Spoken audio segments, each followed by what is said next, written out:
All right, continuing to talk about electric current, let's think about the simplest kind of electric current that we can imagine. Just one charged particle moving through a circuit. So, charged particle with Q coulombs of charge, and we'll say it's a positive charge. That makes our thinking a little bit simpler. And then imagine that it moves through a circuit element that has some resistance to it. Our normal, when we draw circuits, we have this jagged line, this sawtooth line. That's our usual symbol for a lump of resistance somewhere in a circuit. And let's say that this point here is at a higher potential, and this point here is at a lower potential. So when the charged particle moves from here to here, it sees first, initially when it enters the resistor, a higher potential, and when it leaves the resistor, it sees a lower potential. Now, the direction of decreasing potential is this way, which means the electric field points this way. Electric field always points towards decreasing potential. And electric field also points in the direction of the force on a positive charge. That's what the direction of electric field means, the direction of force that a positive charge would feel. So this positive charge is pushed this way, from this point to this point. So there's the direction of the charged particle's velocity. It needs that push from the electric field, the push going this way, because as the charged particle moves this way, it feels a drag force in the opposite direction, and if it weren't for the push from the electric field, the charged particle would come to a stop. But now, as the charged particle moves through that resistor, there's a change in potential energy because there was a change in potential. And remember, here's the relationship between potential energy and potential. So then for a change in potential energy, that, like change in anything, is just the final value minus the initial value. So potential energy is just charge times potential. So charge times final potential is final potential energy minus charge times initial potential. That's the minus initial potential energy. Factor that Q out of both terms, and we've got Q times final potential minus initial potential, which is just, we can write that more compactly as just change in potential delta potential. So we've got this rule here, not too surprising. Change in potential energy is charge times change in potential. Well, the change in potential is final minus initial. The final potential was lower than the initial potential, so this difference here is negative. Right? This number is bigger than this number. So a negative change in potential, a decrease in potential. So this number is negative, it's a positive charge. So then the change in potential energy is negative. Potential energy is lost. But of course that potential energy doesn't just disappear, it has to go somewhere. And where it goes is that it's actually absorbed in the resistor. That potential energy stays behind in the resistor after the charge Q has passed through. But that loss of potential energy is the energy that is gained by that resistor. So the resistor's change in energy is a positive change, which is just equal in magnitude to the change in potential energy. And of course, magnitude of change in potential energy is just going to be that positive charge times magnitude of the potential difference. Just using this rule again.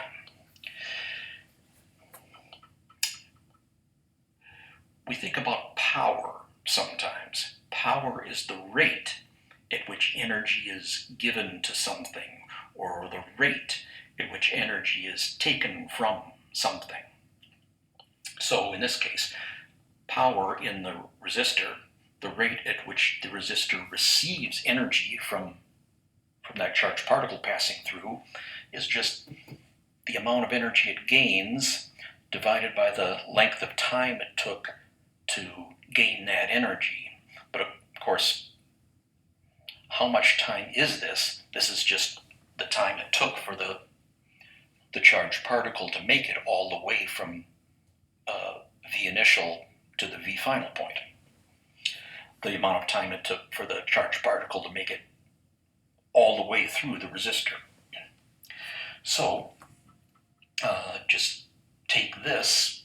This is the change in the resistor's energy, the increase in the resistor's energy, and it's just equal to Q times the magnitude of the potential difference. Divide that by the length of time it took the charged particle to pass through, and we've got this. But look at that, Q divided by delta T. What is that? Well, that is simply the rate at which charge passed through the resistor. This much charge passed all the way through the resistor in this much time. So this rate, charge per second, is the current passing through the resistor. Current is the rate at which charge passes through. So there's our conclusion.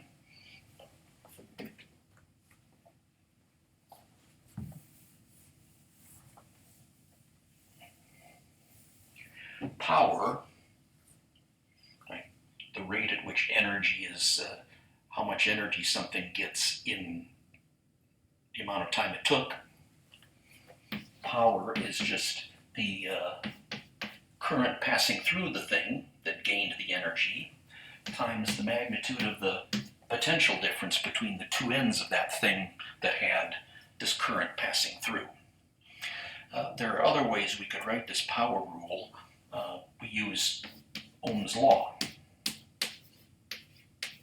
Current passing through some piece of a circuit equals the magnitude of the potential difference between the two ends of that piece divided by the resistance of that piece. So if we take this way of writing current, delta V over R, and put it in here, then power is just delta V over R times delta V, or delta V squared over resistance.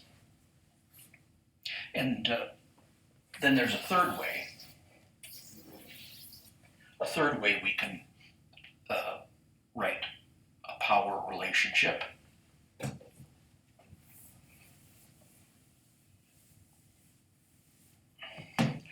Rewrite this as magnitude of the potential difference just equals current passing through the thing times the resistance of the thing, and take this way of writing potential difference, I times R, and put it in that slot. Potential difference is just I times R. So if we write this as I times R, then we have I times R, or the power is I squared over times R. That these three equations are all true, but different ones are more useful in different circumstances. For example, let's take just a simplest example I can imagine here. And let me just write the three equations over here on one corner of the board so I have some more space here.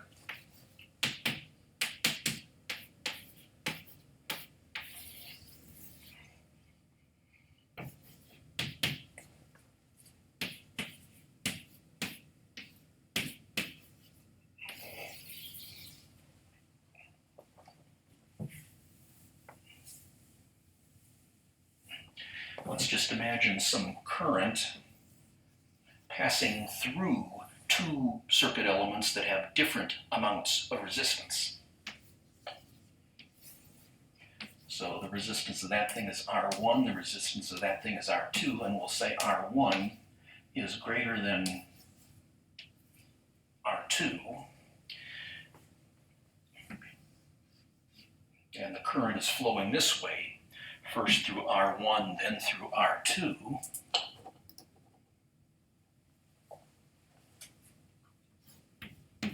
But remember one thing we know about current. In any one particular path, current is the same everywhere. The current flowing through this thing is the same as the current flowing through this thing. The fact that this has more resistance doesn't change that fact. So since current is a constant factor when we're comparing R1 and R2, makes sense to look for an equation that has that constant factor in it. Because if you've got one factor that's constant, then that makes it easier to think about the equation. And also, choose an equation where we can use this information. Or to put it another way, choose an equation where we can use this information and use this information. In other words, an equation that has I and R in it. So that would be this one right here.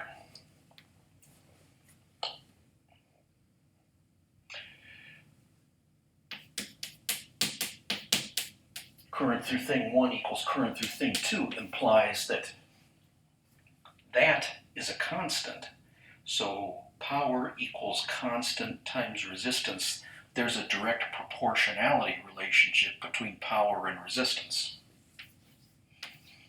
Power is directly proportional to resistance, and therefore the thing with the bigger resistance will gain energy at a faster rate, higher power.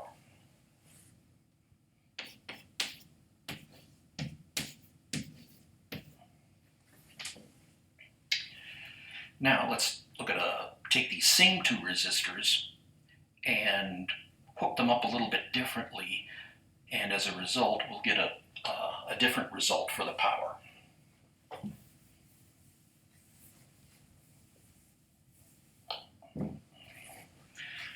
Hook those two resistors, hook them up to the same source of potential difference.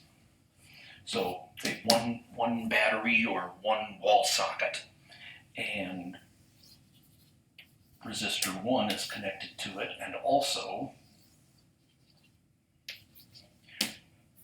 resistor 2 is connected.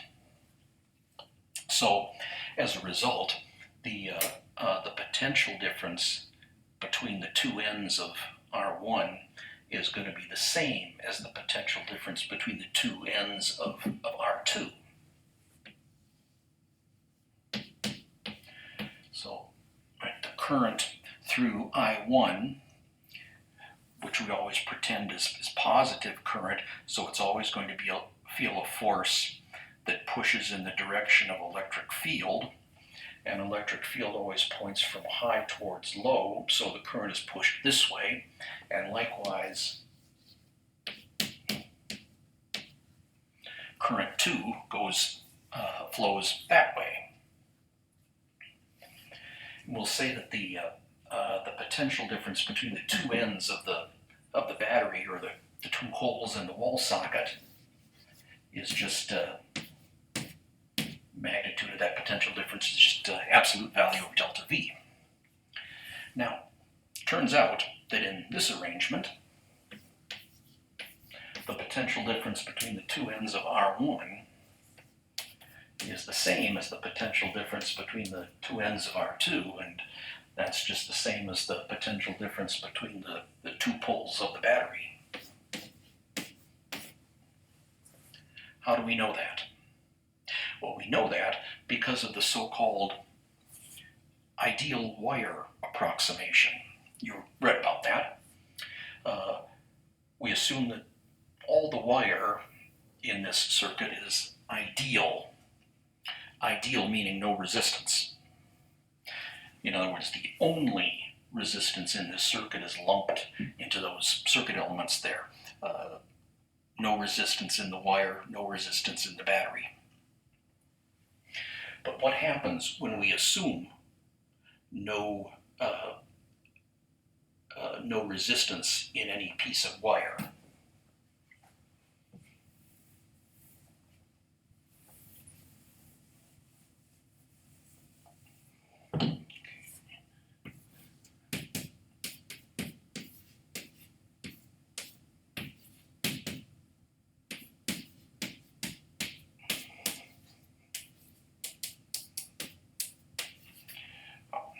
No resistance. Go back to Ohm's law. That's one way of writing Ohm's law. But if current is passing through something that has no resistance, it sees no potential difference between one end and the other end of the thing. So as current passes from here to here, it sees no resistance, so it sees no potential difference between here and here. Those 2 points are at exactly the same potential, in other words. And similarly, from here to here, there's nothing but ideal wire, which has zero resistance.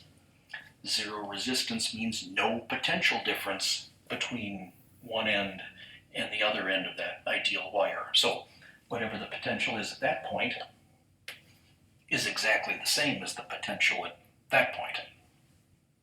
And likewise, when current 2 moves from here to here, it's moving through something with zero resistance, so it sees no potential change.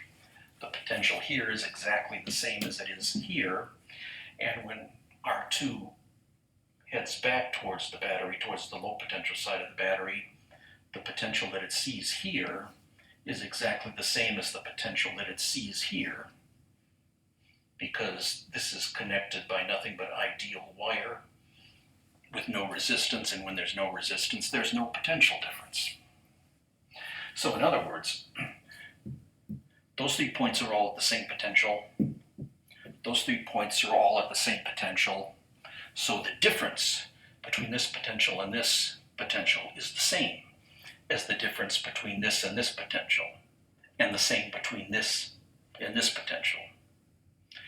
Because on the higher potential side of the 2 resistors and the battery, the potential is exactly the same. And on the low potential side of the 2 resistors and the battery, the potentials all have the same value. So we can say that potential difference between the 2 ends of resistor 1 is the same as the potential difference between the 2 ends of resistor 2, and they're exactly the same as the potential of the battery. So we know that, and we still know that resistor 1 is greater than resistance 2, so we need an equation in which we could use both of those facts. In other words, we want to use the equation that has potential difference and resistance in it. So that's this equation right here.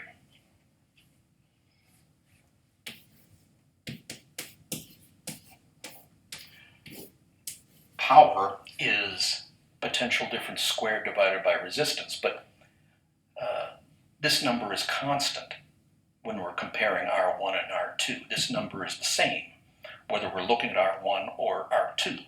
So since this is the same for both R1 and R2, we have power equals a constant divided by resistance.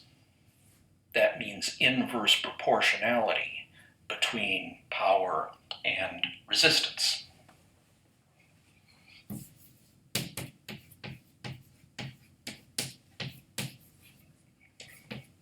Power is inversely proportional to resistance. In other words, the bigger resistance gets, the less power you get, and vice versa. So when this is true, the bigger resistance has less power, and the smaller resistance has more power. So in this case, R2 with the small uh, resistor 2 with the smaller resistance takes in energy at a higher rate, and resistor 1 with the bigger resistance is absorbing energy at a slower rate. Okay, so in class we'll be thinking more about power and ideal wire approximations and other related things. And that's all for this video.